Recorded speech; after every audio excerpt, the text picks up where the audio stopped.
Olá, hoje eu vim falar sobre a construção e explicação de um termopar. O termopar, ele é um sensor de temperatura, né, que se baseia no efeito Seebeck. E o efeito Seebeck, ele tem como um fator principal a diferença de materiais, né, para conseguir fazer o fluxo, né, de corrente. Então, nesse experimento, eu usei o fio de cobre e o fio de ferro. E vale ressaltar que, para ocorrer o efeito Seebeck, é necessário que sejam metais. Então, por isso que eu usei o fio de cobre e ferro. Além disso, o efeito Seebeck, O efeito Seebeck também está relacionado com corrente, né? Corrente elétrica. E para que essa corrente elétrica possa fluir de um material ao outro, a gente precisa que esses dois componentes estejam interligados. Então, a gente vai ou enrolar ou soldar esses dois componentes. Na segunda imagem, a gente consegue ver que o fio está enrolado, foi o que eu usei no experimento. Conectar os dois fios também é necessário conectar com o medidor, né? O experimento com o medidor. Então, a gente vai usar o fio de cobre, que ele vai ser como um cabo de extensão junto com o sensor do multímetro. Então, a gente vai fazer um enrolamento com o sensor e o fio, para a gente conseguir saber o que está acontecendo no experimento, para a gente conseguir medir.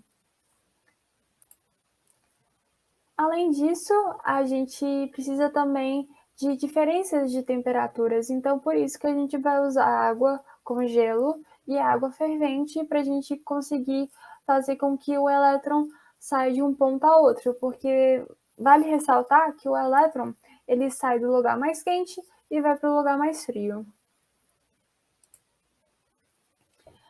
E como eu disse anteriormente, é necessário medir, né? A gente precisa saber o que está acontecendo no experimento. Para isso, a gente precisa de um medidor, que no caso é um multímetro. O multímetro vai estar na posição 200 milivolts, e que é uma tensão, como a corrente é muito baixa, então a gente precisa dessa sensibilidade alta.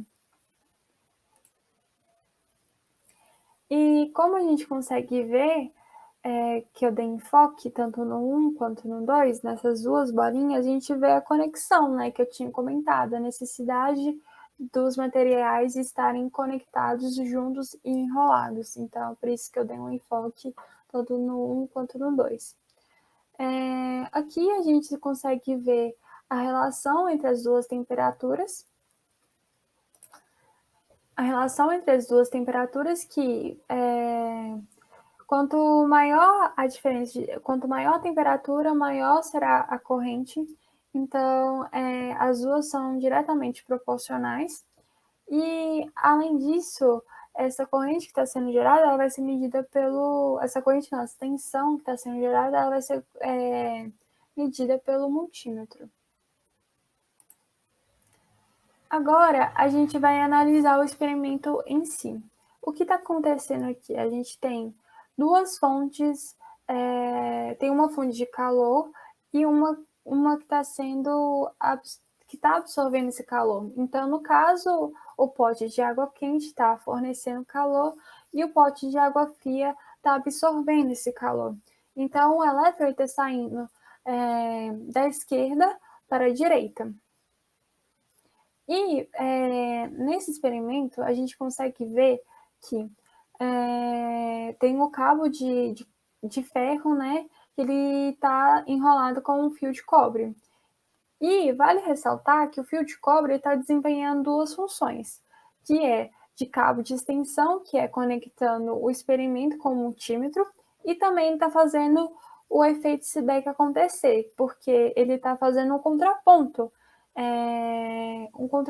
com ferro, porque aí vai ser dois materiais distintos, né? Que seria o cobre e o ferro.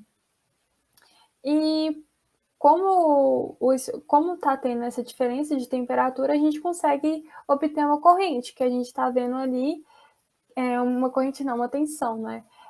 A tensão está dando 177 milivolts. Então, a gente conclui que através do fluxo de corrente entre temperaturas distintas, a gente consegue medir a temperatura de um dado objeto. Então, é assim que funciona o Thermopar. Eu espero que eu tenha conseguido explicar direito. E é isso. Tchau!